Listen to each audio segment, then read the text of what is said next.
આજરોજ વડોદરા શહેર કોંગ્રેસ દ્વારા પૂર્વ વડાપ્રધાન અને અર્થશાસ્ત્રી શ્રી મનમોહન સિંહને શ્રદ્ધાંજલિ અર્પણ કાર્યક્રમ સયાજી ગૃહ જુબેલી બાગ ખાતે યોજવામાં આવ્યો। ત્યારે વડોદરા શહેર કોંગ્રેસ પ્રમુખ ઋત્વિક જોશી તથા વિરોધ પક્ષના નેતા ચંદ્રકાંતભાઈ શ્રીવાસ્તવ ભત્તુભાઈએ લાગણી વ્યક્ત કરી હતી।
ડૉક્ટર મનમોહન સિંહ 26 ડિસેમ્બરે એમનું નિધન થયું અને આ દેશમાં પ્રજાલક્ષી યોજનાઓ જે આજે આ ભારત દેશની પ્રજા જે યોજનાઓનો આપણે લાભ લઈ રહ્યા છે, જ્યારે કોંગ્રેસ સરકાર હતી યુપીએ 1 યુપીએ 2 અને ડૉક્ટર મનમોહન સિંહજી પ્રધાનમંત્રી હતા, આજે માહિતીનો અધિકાર, રાઇટ ટુ ઇન્ફોર્મેશન, શિક્ષણનો અધિકાર, right to education, right to food હોય, મનરેગાની યોજના હોય, આધાર કાર્ડ હોય, આ પ્રજાલક્ષી આવી તો ઘણી બધી યોજનાઓ એ ડૉક્ટર મનમોહન સિંહના દીર્ઘ દ્રષ્ટિના કારણે આ દેશમાં બની અને એનો અમલ થયો, જેનો લાભ આ દેશની પ્રજાને આજે પણ મળી રહ્યો છે। ત્યારે જ્યારે અમારી વચ્ચે આપણી વચ્ચે નથી રહ્યા, કોંગ્રેસ પાર્ટીને તો બહુ મોટી ખોટ છે જ, પણ આ ભારત દેશને પણ બહુ મોટી ખોટ, અને એટલા માટે કારણ કે જે વ્યક્તિના વખાણ, એમના વ્યક્તિત્વની વિશે વાત, એમનું જે મહાન વ્યક્તિત્વ, એમની જે દીર્ઘ દ્રષ્ટિ, એની વાત અમેરિકાના પ્રેસિડન્ટ એ સમયના બરાક ઓબામાએ એવું કીધેલું કે જ્યારે આખા વિશ્વમાં મંદીની અસર હતી ત્યારે ભારત દેશમાં મંદીની અસર નથી, અને એ સમયમાં અમેરિકાના પ્રેસિડન્ટે કીધું કે ડૉક્ટર મનમોહન સિંહ કો સલામ હૈ। એટલે આવું વ્યક્તિત્વ જેના વિશ્વના અલગ અલગ પ્રધાનમંત્રી હોય, પ્રેસિડન્ટ હોય, બધા વખાણ કરે, અને એવી બુદ્ધિજીવી વ્યક્તિત્વ જેને આ દેશના પ્રજા માટેના યોજનાઓ બનાવી, જેનો લાભ આપણે આજે પણ રહી રહ્યા છે, અને એવી વ્યક્તિત્વ જ્યારે આપણી વચ્ચે નથી, ત્યારે વડોદરા શહેર કોંગ્રેસ દ્વારા મહાત્મા ગાંધીનગર ગૃહ ખાતે અહીંયા શ્રદ્ધાંજલિનો કાર્યક્રમ રાખવામાં આવ્યો છે। ગઈકાલે અમારા ગુજરાત પ્રદેશ કોંગ્રેસ સમિતિમાં અમારા પ્રદેશ પ્રમુખ આદરણીય શક્તિસિંહ ગોહિલ સાહેબ, વિપક્ષના નેતા અમિતભાઈ ચાવડા સાહેબના આગેવાનીમાં રાજીવ ગાંધી ભવન અમદાવાદ કોંગ્રેસ કાર્યાલય પર શ્રદ્ધાંજલિનો કાર્યક્રમ હતો।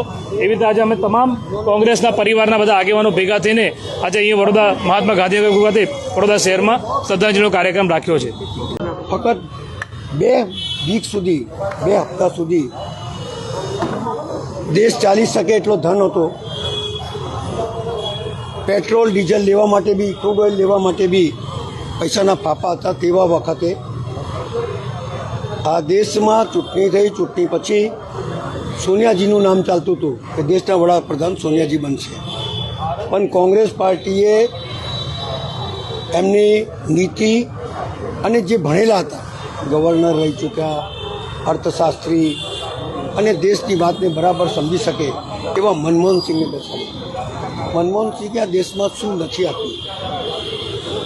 मौन रहकर जो सब कुछ दे जाए देश को, उसका नाम मनमोहन सिंह। चाहे वो राइट तो इन्फॉर्मेशन होवे, चाहे तो फूड एक्ट होवे, चाहे खेडूत किसानों के लिए मनरेगा होवे, या उनकी ज़मीन के पैसा, ज़मीनना पैसा 4 गुना મળે ખેડૂતોને અને શહેરના માણસને 2 ગુણા મળે, એ તમામ બાબતો જે દેશના છેવાડાના માણસ સુધી પહોંચી શકે એ બધી જ વસ્તુ આ દેશ માટે કરી। પણ કોઈ દિવસ પબ્લિસિટી નથી લીધી, હોર્ડિંગો નથી લગાડ્યા, ફોટા નથી પડાયા, સૂટો નથી બદલ્યા, પણ આ દેશમાં બધું આપીને ગયા છે। એમના ગયા પછી લોકોને ખબર પડે છે કે મનમોહન સિંહ શું આપી ગયા છે। जो देता है वो बोलता नहीं है, जो बोलता है वो देता नहीं है। અમારે એનો કહેવત છે ને કે જે ગરજે તે વરસે નહીં, પણ મનમોહનસિંહ તો વગર ગરજે આ દેશને બધું આપીને ગયા છે. એવા મનમોહનસિંહની શ્રદ્ધાંજલિનો જ્યારે કાર્યક્રમ હોય તો હું શીશ ઝુકાવું છું અને આ દેશના લોકોને કહું છું કે શું શું આપી ગયું છે એના પર જરા નિગરાની કરો અને એનાથી વધારે શું આ દેશમાં આપણે કરી શકીએ છીએ ભેગા મળીને એ સમજો. બોલવાથી કશું થતું નથી. આજે પણ દેશમાં ગરીબી છે, આજે પણ લોકો હેરાન થઈ રહ્યા છે, આજે પણ લોકોની નોકરીઓ જઈ રહી છે, લોકો આત્મહત્યા કરી રહ્યા છે, પરમનન્ટ નોકરી જતી રહી છે. તમે સમજો લારીવાળા 100 રૂપિયા દંડ હતું તો કેટલા થઈ ગયા ભાઈ? ભલે 2500. લાઇટનો બિલ 200 હતું તો કેટલા થઈ ગયા? તો ભલે 2000. મનમોહનસિંહ બોલતા નહોતા પણ છેવાડાના માણસ સુધી પહોંચાડતા હતા. આ જ્યારથી આ સરકાર આવી છે ત્યારથી બોલે છે બહુ અને લોકોને હેરાન બી બહુ કરે છે, પણ મનમોહનસિંહ છેવાડાના માણસ સુધી જ્યારે લોકો સુધી પહોંચાડ્યું છે ત્યારે એવાને હું નમન કરું છું. એમની શ્રદ્ધાંજલિમાં લોકો જોડાય, એમની વાતને સમજે અને દેશને આગળ વધારવા માટે એમને આપેલા છે લોકો સુધી પહોંચાડવાના જે right to education, right to જે બધા આપેલા છે એને સમજી અને દેશને જોડવાનું કામ કરે અને એમના બતાવેલા રસ્તા ઉપર આ દેશને આગળ વધારવાનું કામ કરે. એ જ સાચી શ્રદ્ધાંજલિ છે.